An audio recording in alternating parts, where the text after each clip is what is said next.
teman kita yang ke-10 ya, kuliah manajemen bisnis keluarga. Topik kita adalah belajar atau sharing dari sebuah keluarga bisnis. Kita beruntung narasumber kita hari ini adalah Bapak Yosef Angkasa.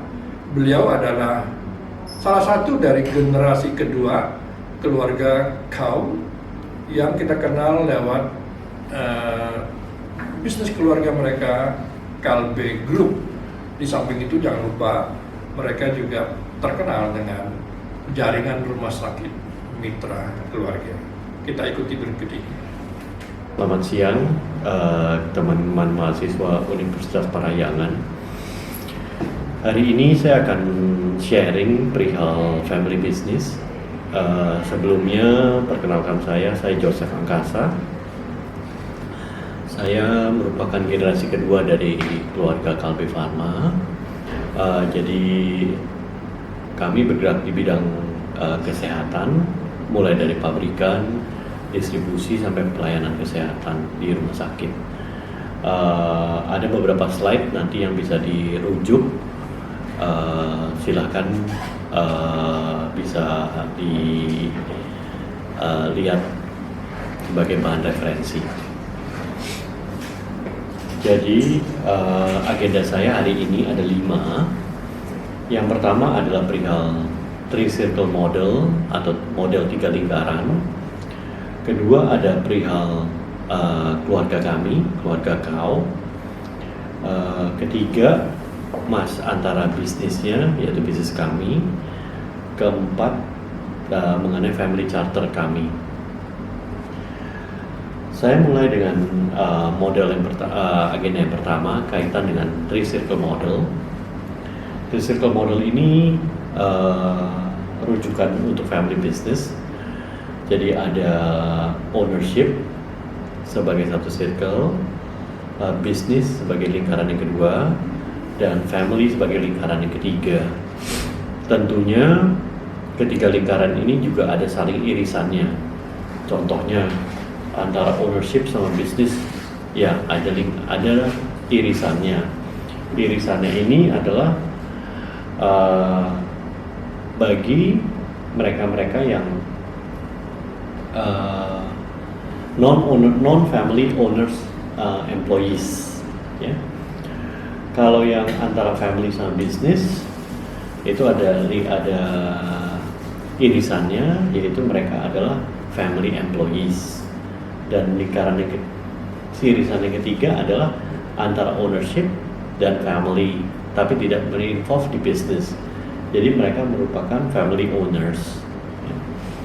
Tentunya ada kemungkinan seseorang itu menjadi ketiganya. Jadi mereka sebagai family, involved di bisnis, dan juga sebagai pemegang saham. Yaitu irisan yang paling irisan di antara 3 lingkaran tersebut.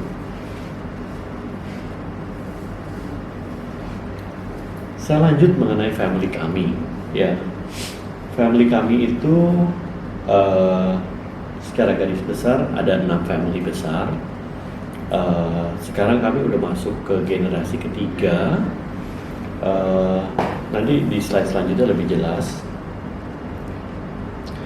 Jadi ada 6 family sebagai founders family. Mereka memulai berbisnis di tahun 1966 untuk di bidang pabrikan. Kalau untuk di rumah sakit itu kita baru mulai di tahun 89. Di generasi kedua kami ada 15 orang, dan di generasi ketiga sampai saat ini ada 33 orang. Jadi kalau secara struktur, the founding family itu ada 6 families yang kemudian masing-masing memiliki satu PT. Ya, PT itu yang kemudian menjadi pemegang saham di operating companies. Operating companies dalam hal ini bisa Kalbe Pharma, mitra keluarga, dan lain-lain. Saya lanjut ke slide selanjutnya. Jadi kalau kita lihat bisnis kami itu yang terbagi 3 divisi besar. Divisi pertama itu yang kaitan dengan farmasi, di bawah naungan PT Kalbe Farma Tbk. Kemudian di bidang pelayanan kesehatan atau rumah sakit dari bawah naungan PT Mitra Keluarga Terbuka. Bisnis lain-lain kami itu yang tidak termasuk dalam farmasi atau pelayanan kesehatan itu kita sebut bisnis non-core. Itu belum ada yang listed dalam hal ini, ya. Jadi kalau tadi di pabrikan ada PT Kalbe Farma Terbuka dan di pelayanan kesehatan ada PT Mitra Keluarga Terbuka. Nah, beberapa dari kami memang bekerja sebagai profesional. Contohnya di Kalbe Farma Terbuka itu ada sampai saat ini ada 5 anggota keluarga yang involved. Kalau di Mitra Keluarga Terbuka sampai saat ini ada 2 anggota keluarga yang involved. Dan di bisnis lain-lain sampai saat ini ada 1 anggota keluarga yang bekerja. Nah, dalam kaitan ini semua kami anggota keluarga bekerja sebagai profesional, atau dari lingkaran tadi kami sebagai family yang involved di bisnis. Tapi kami bisa sebagai pemegang saham, bisa juga tidak sebagai pemegang saham. Saya lanjut ke slide selanjutnya. Jadi sekilas mengenai bisnis kami, untuk Kalbe Farma Tbk itu berdiri tahun 1966. Itu ada 4 divisi besar: divisi obat resep, divisi obat-obat bebas, divisi nutrisi, dan divisi distribusi dan logistik. Kalau di Mitra Keluarga Terbuka itu kami berdiri tahun 1989. Sampai saat ini kami memiliki 24 rumah sakit.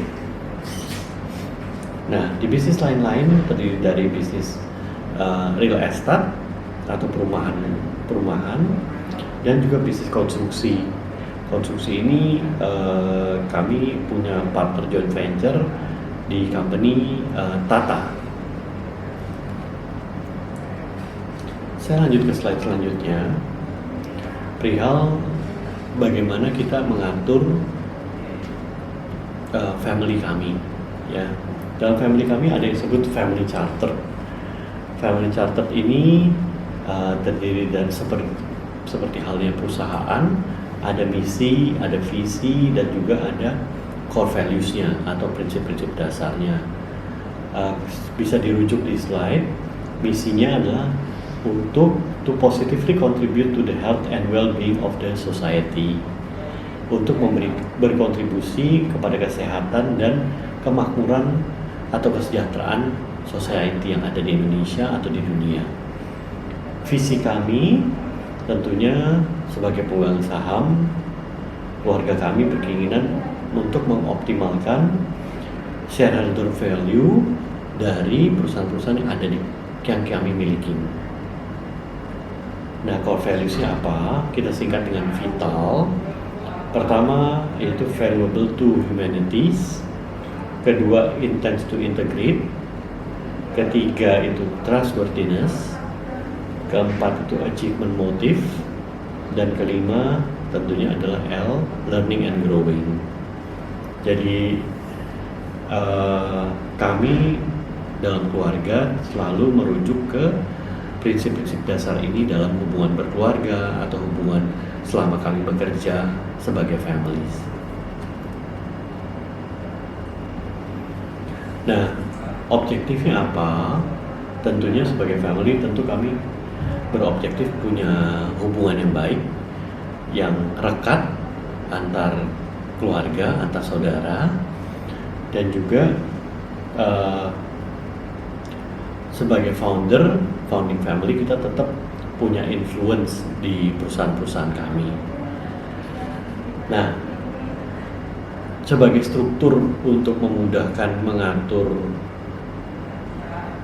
hubungan keluarga, hubungan bisnis, dan tadi irisan lingkaran antara family sama bisnis sama pegang saham. Kami punya namanya family office atau family board. Nah, family office ini direpresentasikan dengan 6 orang. 6 orang ini yang secara terus-menerus menyetujui target, kemudian menyetujui investasi-investasi yang besar, kemudian menyetujui corporate action, dan juga kami juga berperan untuk mengawasi berjalannya operasional secara periodical atau secara berkala. Di terakhir kami juga punya namanya Family Philanthropy melalui Yayasan Kaukalbe. Itu kami saat ini masih fokus di pendidikan melalui pemberian beasiswa dan juga pembangunan. Rencananya kami akan bangun pelayanan kesehatan juga atau rumah sakit yang khusus untuk bidang sosial. Saya rasa itu slide saya yang terakhir. Terima kasih atas perhatian teman-teman mahasiswa. Nanti kami bisa lanjut dengan tanya jawab. Terima kasih. Selamat siang.